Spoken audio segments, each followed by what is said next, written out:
విద్యార్థుల భోజనంలో నాణ్యత లోపిస్తే కఠిన చర్యలు దుబ్బాక హాస్టల్ విద్యార్థులకు అందించే ఆహారం విషయంలో పూర్తి నాణ్యత పాటించాల్సిందేనని దుబ్బాక తహసీల్దార్ ఎంపీడీఓ అన్నారు. సిద్దిపేట జిల్లా దుబ్బాక మండలం రామక్కపేట సాంఘిక సంక్షేమ బాలికల గురుకుల పాఠశాలను Dubbaka MRO Sanjay Kumar, MPDO Bhaskar Sharma, medical officer Himabindu బృందం శుక్రవారం ఆకస్మికంగా తనిఖీ చేశారు.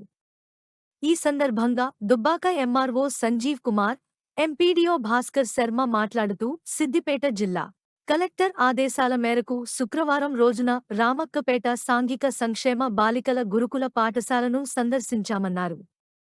పాఠశాల పరిశుభ్రత, విద్యార్థులకు అందించే ఆహారాన్ని పరిశీలించామని తెలిపారు.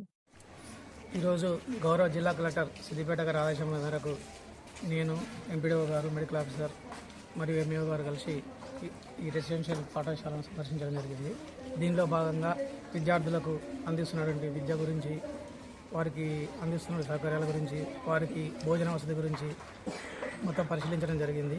అలాగే రెసిడెన్షియల్స్కు సంబంధించి శానిటేషన్ కూడా నీట్గా ఉన్నది.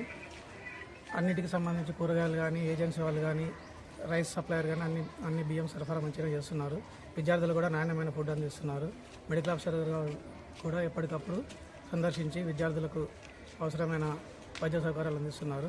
ఇకపై ఇంతకంటే మంచిగా మెయింటైన్ చేయాల్సిందిగా పాఠశాల ప్రిన్సిపల్ గారిని ఆదేశించడం జరిగింది. పిల్లల్ని ప్రశ్నించగా గత 3 రోజుల క్రితం నుంచి కొత్త రైస్ రావడం వల్ల బియ్యం మంచిగా లేదని చెప్పినారు. అట్టి బియ్యాన్ని మేము మళ్ళీ గోడౌన్ పంపించి మంచి బియ్యం తేవడానికి ప్రయత్నిస్తాం.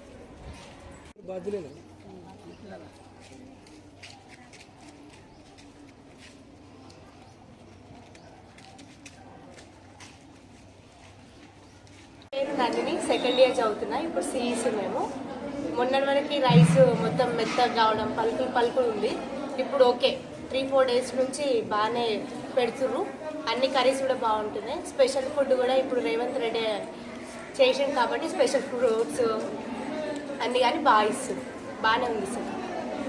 ఇంతకుముందు ఒక 3-4 డేస్ బ్యాక్ నుంచి మాకు రైస్ బాగాలేదు, అది న్యూ రైస్ అని చెప్తున్నారు. బట్ ఇప్పుడు ఓకే, బాగానే ఉంది సార్.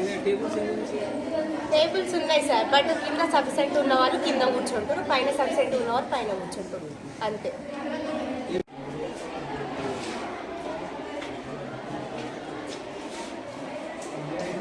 ఈ రోజున కలెక్టర్ గారి ఆదేశాల మేరకు రెసిడెన్షియల్ స్కూల్ను సందర్శించడం జరిగింది. స్కూల్లో ఉన్నటువంటి పరిస్థితులన్నీ కూడా గమనించినాము. అక్కడ జరుగుతున్న పనిని పరిశీలించగా గతంలో ఉన్నదానికంటే చాలా మెరుగైంది. పరిసరాలు బాగా ఉన్నాయి. శానిటేషన్ నీట్గా ఉంది. విద్యార్థులకు వేడి ఆహార పదార్థమే అందిస్తున్న పదార్థాన్ని కూడా పరిశీలించడం జరిగింది. ఇంకా కూడా ఇలాంటి ఇబ్బందులు రాకుండా ప్రతి విద్యార్థిని కూడా మన కన్నబిడ్డలాగా కాపాడుకోవాలని సిబ్బందికి కూడా తెలియజేయడం జరిగింది. ఇటువంటి పరిస్థితిలో కూడా అందరినీ కూడా వారికి మరియు పరిసరాలలో చెట్లు చెదారం ఏమి లేకుండా అవన్నీ కూడా బుషెస్ క్లీన్ చేయడం జరిగింది. నీటి సరఫరా కావాలన్నారు. నీటి సరఫరా కూడా మెరుగుపరచడానికి మేము చర్యలు తీసుకుంటున్నాము. అదేవిధంగా మెడికల్ అధికారి గారు, మెడికల్ సిబ్బంది మరియు తహసీల్దార్ గారు కూడా అవసరమైన సహకారం అందించడానికి మేము అందరం సిద్ధంగా ఉన్నామని సిబ్బందికి తెలపడం జరిగింది. అందరూ కూడా బాగా పనిచేస్తున్నారు. ఇక్కడ ప్రస్తుతం అయితే ఈ హాస్టల్లో ఎలాంటి ఇబ్బందులు లేవని సిబ్బంది తెలిపారు.